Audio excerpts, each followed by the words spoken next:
Peri hutan dan tukang kayu. Ya, karena peri hutan dan tukang kayu. Peri hutan dan tukang kayu. Peri hutan dan tukang kayu.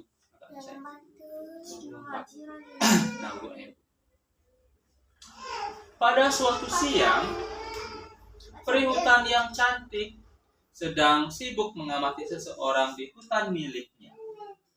Siapa ya manusia itu? Ia terlihat sangat asing. Baru pertama kali aku melihatnya di sini. Tanya peri hutan. Pandangan peri hutan tak berpaling dari sosok pemuda tersebut. Oh, ternyata manusia itu adalah seorang tukang kayu. Dia memang baru saja pindah dari daerah lain. Hutan ini masih sangat asri, ucap tukang kayu sembari melihat sekelilingnya. Hari ini adalah hari pertamaku bekerja. Semoga semuanya berjalan dengan baik, lanjutnya. Tukang kayu sibuk memilih kayu yang cocok. Sejak awal, dia hanya menebang pohon yang sudah cukup umur dan tak berpenghuni. Jika ada sarang burung atau rumah hewan-hewan lain, dia tidak mau menebangnya. Hei, burung kecil, jangan khawatir. Aku tidak akan menghilangkan rumahmu, katanya. Akhirnya, tukang kayu itu menemukan pohon yang cocok setelah cukup lama berkeliling. Pohon ini aman, tidak ada penghuninya, gumam tukang kayu sambil menggoyahkan kapaknya ke arah dahan pohon. Krek, krek, dahan pohon pun berjatuhan. Dalam proses penebangan itu, ternyata ada dahan ranting yang jatuh mengenai seekor kelinci. Aduh, sakit sekali, teriak kelinci kesakitan. Wah, ada tukang kayu, gawat! Aku rasa harus bagaimana ini? Kelinci seakan lupa dengan rasa sakitnya. Ia lebih takut jika ditangkap oleh tukang kayu itu. Tukang kayu pun menyadari bahwa ada seekor kelinci yang kesakitan karena terkena ranting pohon. Astaga! Maafkan aku, kelinci. Aku tidak tahu bahwa ada kau di sini, kata tukang kayu. Di luar dugaan, tukang kayu justru menolong kelinci itu. Ia membawa kelinci ke tempat yang aman. Kau di sini saja, ucapnya. Peri hutan mengamati tukang kayu itu sejak tadi. Ia heran dengan sikap tukang kayu yang amat baik. Manusia itu memang baik hati atau hanya berpura-pura saja ya? Ia terlihat berbeda dari manusia lain yang pernah datang ke hutan ini. Peri hutan mengamati tukang kayu itu selama beberapa bulan. Hingga suatu hari, ia melihat tukang kayu itu menyelamatkan anak burung yang terjatuh dari pohon. Akhirnya, peri hutan pun mengambil kesimpulan bahwa tukang kayu itu memang baik hatinya. Suatu hari, tukang kayu lupa membawa kapaknya pulang. Peri hutan pun mempunyai ide untuk menguji tukang kayu itu.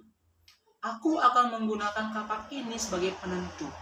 Apakah ia hanya baik pada hewan atau juga pada sesama manusia? Pikirnya. Peri hutan hendak menyembunyikan kapak itu. Di mana kapakku? Mengapa aku tiba-tiba lupa? Pagi hari itu, tukang kayu terlihat kebingungan mencari kapaknya. Ia berjalan perlahan sambil memeriksa ke setiap tempat yang ia lewati. Ia berusaha mengingat-ingat di mana ia meletakkan kapaknya terakhir. Tukang kayu itu tak bisa menemukan kapaknya. Ia kemudian duduk terkulai di bawah pohon besar.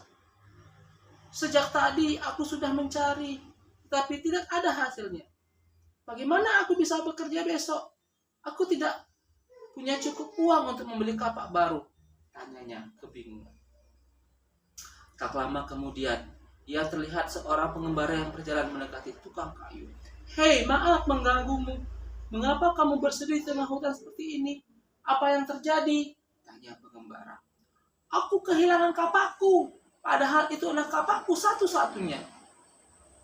Oh, tunggu sebentar, kata pengembara sambil mengambil sesuatu dari dalam tas punggungnya. Ia kemudian menunjukkan sebuah kapak emas pada tukang kayu itu. Apakah ini kapakmu? Kemarin aku menemukannya di hutan. Aku yakin kapak ini sangat mahal harganya, tanya pengembara. Oh bukan, kapak ini ini bukan milikku. Aku tidak mungkin membeli kapak emas seperti ini. Sepertinya kapak emas ini milik seorang tukang kayu yang kaya raya. Kau simpan saja dulu. Siapa tahu nanti ada yang mencarinya, jawab tukang kayu sambil mengamati kapak emas. Baiklah. Lalu bagaimana dengan yang ini? Pengembara itu kemudian mengeluarkan kapak perak. Tukang kayu pun tersenyum sambil berkata, bukan juga. Ini terlalu mahal untuk kau beli. Kapakku hanya terbuat dari besi biasa, tetapi sangat berharga bagiku. Untukku. Akhirnya, pengembara mengeluarkan sebuah kapak besi yang sudah usang dari dalam tasnya. Kapak terakhir ini yang kubawa ini pasti milikmu, kata pengembara. Mata tukang kayu seketika berbinar-binar. Ia terlihat sangat bahagia. Benar sekali, ini kapakku. Terima kasih, jawabnya. Pengembara itu justru merasa heran. Mengapa kamu tidak mengambil kapak emas dan perak yang aku keluarkan? Harganya kan jauh lebih mahal, tanyanya. Tukang kayu kemudian menjawab, aku memang bukan orang kaya, tapi aku harus selalu memegang teguh kejujuran. Aku tidak mungkin mengambil barang yang bukan milikku. Pengembara tersenyum mendengar jawaban dari tukang kayu itu. Ternyata kau memang orang yang baik hati pada siapapun. Kau melakukan segala sesuatu dengan ketulusan. Karena itulah aku akan memberikanmu kedua kapak berharga ini untukmu sebagai hadiah, kata pengembara. Tukang kayu pun terkejut mendengar hal itu. Maaf, bagaimana maksudmu? Aku tidak mengerti, tanyanya. Sebenarnya, kedua kapak ini sedang mencari pemilik yang baru yang baik hati. Dan pemilik itu adalah kau, sahut pengembara. Terima kasih banyak. Aku berjanji akan menjaga kapak ini sebaik mungkin, sahut tukang kayu. Sama-sama. Kalau begitu aku pulang dulu ya. Aku hendak melanjutkan perjalananku, kata pengembara. Hati-hati di jalan, pengembara. Semoga kita bisa bertemu kembali, sahut tukang kayu sambil melambaikan tangannya. Sebenarnya, pengembara itulah peri hutan yang menyamar, tapi si tukang kayu tidak mengetahuinya. Tamat peri hutan dan tukang kayu. Cukup sudah? Ya. Ya, Bapak ya. Mati ya, Wak. Sudah.